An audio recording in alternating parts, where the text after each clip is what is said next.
Alors le rôle principal du maître d'apprentissage, pour moi, il est basé sur l'échange surtout.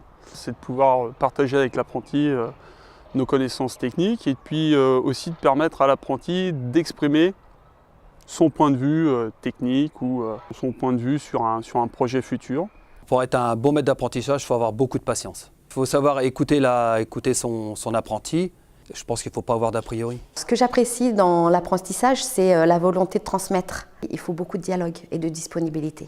De lui permettre d'acquérir une autonomie et une analyse qu'on lui demandera quand elle sortira de son cursus scolaire. Ce que j'attends de mon maître d'apprentissage, c'est qu'il me suive au quotidien, qu'il soit un appui pour moi, pour me permettre de vraiment comprendre le domaine dans lequel on travaille et d'être là pour me donner des tâches et pour pouvoir évoluer de moi-même sur ces tâches. Prendre le temps d'expliquer et d'être à l'écoute.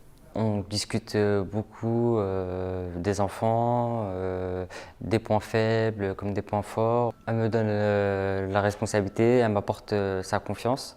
Ce que j'attends de mon maître d'apprentissage, c'est que ce soit une relation à la fois de maître à élève, mais également de professionnel à professionnel. Humainement, oui, ça apporte des choses, puisque forcément, Chloé est plus jeune, elle a une vision, elle n'est pas de la même génération que moi, donc oui, ça nous permet aussi de nous remettre en question. L'apprentissage m'apporte personnellement d'apprendre un peu plus de technologie. C'est valorisant, je trouve.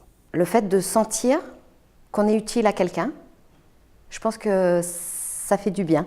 C'est un œil neuf sur ce qu'on fait, donc ça peut apporter que du positif. J'espère apporter une nouvelle vision, mettre en évidence des problématiques qui pourraient être après éclaircies et mettre en place des nouvelles choses qui pourraient être instaurées au quotidien. Je peux leur apporter des choses parce qu'il y a des choses qu'ils peuvent avoir oubliées, que je peux leur rappeler ou des choses qu'ils ne savent pas. Je pense aussi apporter un certain dynamisme, de par le fait que les personnes qui travaillent ici le font depuis longtemps. Ça permet d'apporter une petite touche de jeune. C'est très important de devoir transmettre. Je pense que ça fait partie de notre devoir de professionnel. C'est comme ça qu'on arrive à faire perdurer un professionnalisme, un métier. Ça fait mon 5e apprenti.